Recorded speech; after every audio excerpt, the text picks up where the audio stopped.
Hi, welcome to my channel. Today we are going to learn about stream of consciousness. So let's get started. In this video, we will understand this term in very simple words. I will explain the meaning, where it came from, its main features, and also give you examples from famous writers. By the end, you will clearly know what stream of consciousness means and why it is important in literature. So let us begin with the definition. Stream of consciousness is a narrative technique. It tries to copy the natural flow of thoughts inside the human mind. In real life, we do not always think in complete sentences. We often think in broken words, half-formed ideas, emotions, sudden memories, and quick associations. For example, while drinking tea, a person might think, "This tea is hot. Reminds me of the last winter morning. Oh, I forgot to send that message. What time is the meeting today?" See how thoughts jump around? That is exactly what writers try to capture with this technique. Now let us talk about the origin.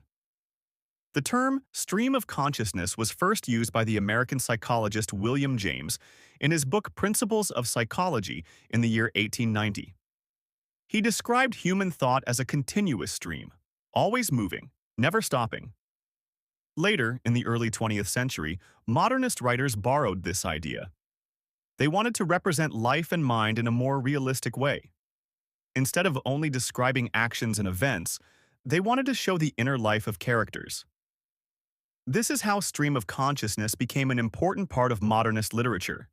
Now let us look at the main features of this style of writing. First, it focuses on the inner mind rather than on outside actions.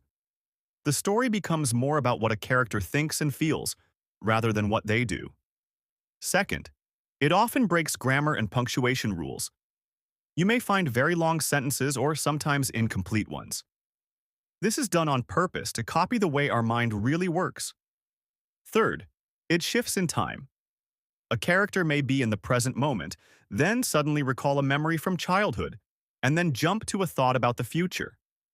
This reflects the real movement of human thought. Fourth, it uses free association. One thought leads to another, even if the connection is weak. Just like when one word or smell can suddenly bring back an old memory. All these features together create the effect of being directly inside the mind of a character. Now, let's see some famous examples. The first, and perhaps most famous example, is James Joyce in his novel Ulysses. Joyce's writing is full of long, unbroken sentences that move quickly from one idea to another. Reading it feels exactly like listening to a person's inner thoughts without any filter. The second example is Virginia Woolf, especially in her novel Mrs. Dalloway. She used stream of consciousness to move smoothly from one character's mind to another, showing how people think and connect. The third example is William Faulkner, in novels such as The Sound and the Fury. He used broken, fragmented language to capture the confusion, emotions, and memories inside his characters. Here's a small, simple demonstration. Instead of writing, "She was worried about the party tomorrow," a stream of consciousness style might say, "The party tomorrow. The flowers. Did I order them? People will notice. What if it rains? Must hurry. Must smile." This shows the rapid, messy, but very real flow of thought. So why is stream of consciousness important?